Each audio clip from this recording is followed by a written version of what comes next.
Hello guys, if you can see the mess behind me, then I'm sorry, not sorry. But anyways, I wanted to start off, my mind's going on tangents here. The dance-off between the Logic Only Zone and David Weston is epic, guys. I'm loving this series. If you guys don't know what I'm talking about, go to either David Weston's channel or the Logic Only Zones, you'll see what I'm talking about. But that's not even the topic of today's video. I wanted to talk a little bit about social anxiety and transitions/changes and what it's like to deal with those things as a socially anxious introverted person, basically.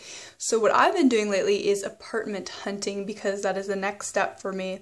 Wrapping up my degree this semester and I am looking for a new place to live with my fiance. So we're kind of looking around and we found an area and we visited a place today and fingers crossed, I really like the place. So apparently rent in Montreal is really not that expensive. I guess it depends where you live. For some people it would be, some people wouldn't be, but we saw kind of an open concept loft type apartment, which is in an area which I really like, and the rent is $740 and it's a large 3.5, and everything's just been newly remodeled. It looks great. You have your own back patio, which is fairly big actually. You can go out there and enjoy the summer on the balcony, and I'm having this really good vibe about it. So I'm gonna definitely sleep on it because it is on the smaller side of things. The 3.5 is not too large, but it's the kind of thing where I can be very minimalistic. I don't need a huge amount of space to be happy. And the bathroom looks pretty sweet, so definitely like lush baths are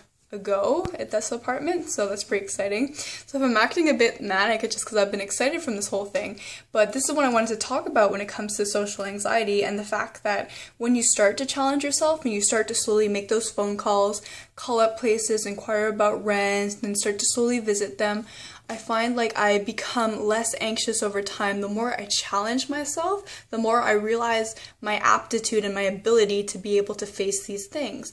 Because when you're starting on basically square one, you go, how am I going to be able to call these places? How am I going to be able to do any of these things?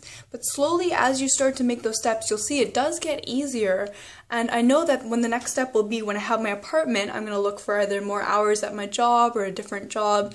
But right now I'm trying to take things one step at a time because I feel like people let themselves shut down due to their anxieties because they just take too many things at once. They just go for everything at once and they overwhelm themselves with, oh, first I have to do this step, then this, then that, and they don't think about the process or enjoy the journey at all. So my advice is to really try and live in the moment and really take things one step at a time. And there's going to be hard days. Like yesterday, we'd visited some places and nothing really clicked and I was feeling discouraged, but of course this is just the beginning of the hunt. I'd be very happy if we ended up at this loft style place, but we're going to kind of weigh out the pros and cons. It's a little bit over our budget.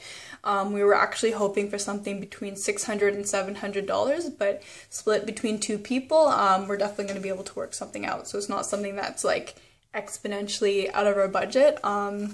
So it's still very doable, but we're going to kind of discuss it and see how we like it. Because of course you can get a huge, really spacious place, 4.5, more rooms, more place to put things, but you know, some of them look kind of run down and you can understand why they're at that price. They're not really renovated or looking that nice. I'd rather be in a classier, smaller space where every little place in there has its purpose and you can really use it to the best of your abilities. So for instance, it has like a 6-foot wall that separates the bedroom that's not completely closed, but it's like, it does separate it out a little bit. So it's an open concept, but you do have that little bit of privacy too. And I'm very much in love with the place. For me, when it comes to looking at places, my priorities are the kitchen and the bathroom over anything. I don't really care about the bedroom because I don't spend too much time in there since I'm not in that huge depressive slump anymore where I just want to stay in bed all the time. Because you know, guys, I love my lush bath. So if there's a bathtub, it looks good, I'm happy there. And then for the kitchen, I love cooking and preparing meals and experimenting, so if I have a good kitchen space, I'm a happy girl. Bedroom, don't mind, you know, the lounging room, the living room, whatever. And we have this awesome patio in the back. So I wanted to kind of discuss that with you guys, kind of give you those updates and let you know that honestly, when I started this whole process, my social anxiety was like through the roof, but it is getting easier and easier as I'm taking more steps forward and doing the research and looking up the apartments and calling people. And as soon as you start making that progress, I really do think that progress can fight that social anxiety, because you are speaking to so many people and then you just realize that it's just variations of the same scenario over and over again. So I'm terrified to apply for different jobs as well, because I've been working at my health food store since 2011. So it's been a really long time and I love it there and it's great, but it's going to be really far if we end up living in this place. This place is a lot closer to my school, where I might try and get a job through my university after this and make use of my biology degree. So as much as I love my health food store and I'm very comfortable there, sometimes pushing yourself out of your comfort zone, challenging yourself, can really add to your life and make you feel a little bit better about things. So when I'm applying for jobs, it's going to be sending out the CV, seeing people, talking to people, the same scenarios over and over again, and I will be able to acclimate to that as well and get used to that. So guys, just know that anything is possible when it comes to your social anxiety. If you're feeling stuck, feel free to message me, comment down below if you're going through any anxieties of your own, because I'll be honest guys, like I might be acting pretty cool and collected right now, but just a few days ago I had this kind of icy grip over my heart because I was so anxious about taking all these next steps. But you know what? I'll be fine, my precious gems. I'm gonna get through this, and I am pretty sure that I'm gonna be a very happy person on the other side when I have my own space. I'm cooking all my own meals. I can show you guys like an apartment tour, what's in my fridge. I want to do all these different videos, film outside in the patio with my twinkle lights, like yes.